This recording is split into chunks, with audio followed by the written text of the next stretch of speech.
Баршаңызға қайырлы күн достар, каналға қош келдіңіздер. Бүгін сіздермен қуырмалы тұшпаран рецептісімен бөлісемін. Өте қытырлақ, дәмді болып шығады. Бұл рецепт оригинал, сондықтан қонақтарыңызға ғана емес, заказға жасасаңыздар да болады. Міндетті түрде жасап көріңіздер. Ол үшін бізге ұн қажет болады, бөлме температурасындағы су, сары май ерітілген және тұз қажет болады. Тұзымызды суымызға салып, жақсылап араластырып ерітіп аламыз. Және де ұнымыздың үстінен майымызды ерітілген, мендегі қолдың сары майы, сіздер егер магазиндік болса 82-дегі 5%-тік сары майды қолданғандарыңыз дұрыс. Үстінен суымызды құямыз, бастапқыда осылай қасықтың көмегімен кішкене басын біріктіріп аламыз да, кейін қолымызбен қаттылау қамыр илейміз.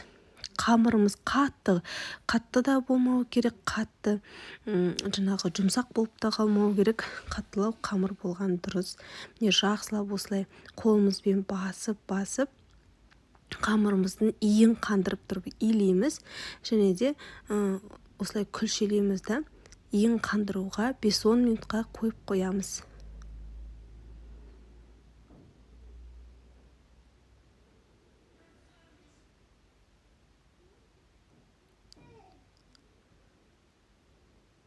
Бір 10 минут уақыт өткеннен кейін қамырымызды тағы да бір басамыз. Сол кезде өздеріңіз көріп отырғандай жылтыр, әдемі, иі қанған қамыр болады. Енді осыны тағы да бір 5 минутқа қойып аламыз. 5 минут өткеннен кейін қамырымызды жаюды бастаймыз. Міне ұнның көмегімен бастапқыда осылай кішкене басын қарап аламыз, кейін оқтаумен әдемілеп тұрып жайып аламыз.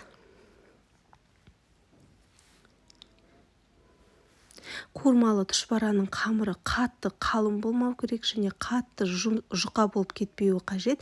Егер де сіздер заказға жасайтын болсаңыздар, қамырларыңыз жұқа жайылып қалатын болса, клиентке жеткенше қамырларыңыз езіліп кететін болады. Сондықтан қатты жұқа емес, қатты қалың емес қылып жаюларыңыз керек. Егер де кішкене қалыңырақ болып кететін болса, онда іші дұрыс піспей қалады. Қамырымызды осылай жайып алдық. Енді осындай трафарет бар менде сантиметр 8-де-8 диаметрі. Енді осының көмегімен бірдей етіп кесіп шығамыз. Сіздерде осындай қатты картоннан 8-де-8 етіп өлшеп кесіп алуларыңызға болады. Және де қамырды жайған кезде кесетін уақытқа қарай көп ұн салмаңыздар. Міне осындай қалыңдықтағы қамыр болуы қажет. Міне. Енді тұшпараларымызды түйетін боламыз. Салмасына мен осындай картопты салманы пайдаланамын. Картопты қайнатып, пиязымызды қуырып, жақсылап араластырып, езіп аламыз. Оның жасалу жолын өздеріңіз білесіздер деп ойлаймын. Міне түйген кезде осы видеода көрсетілгендей етіп түйіп шығасыздар. Тағы да біреусін көрсетейін. Ортасынан осылай салмасын салып, кішкене үстіне қарай жеткізбей саластады, осылай түйіп шығасыздар. Міне барлығын осылай түйіп дайындап алдық. Енді кезекте тұшпараларды қуыратын боламыз. Майымыз қатты қызып тұрған болу керек.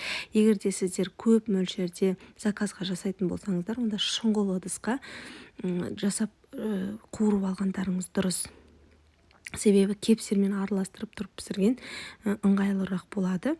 Мен осылай шетінен аз-аздан сала отыра, вилканың көмегімен ары-бері ауыстыра отыра жаңа пісіріп алдым.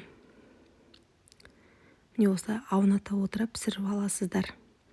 Май міндетті түрде қызып тұрған болу керек. Егер де май қызбаған болса, онда біздің тұшпараларымыз көп майды өзіне сорып алады да майлы болып қалады. Міне осындай қызарыңқыраған, әдемі түске енген кезде осылай кепсердің көмегімен сүзіп аласыздар. Барлығын осы ретпен пісіріп шығасыздар. Қатты отта, қызған майда пісіресіздер. Және де қағаз майлықтың үстіне сүзіп аламыз. Осымен біздің қуырылған тұшпараларымыз дайын. Енді өте дәмді, қорықпай заказға жасай берулеріңізге болады. Сұрақтарыңыз болса, видео астынан комментарий бөліміне жазып кетіңіздер. Міндетті түрде жауап беретін боламын. Назарларыңызға көп рахмет. Сіздермен болған Ақбота.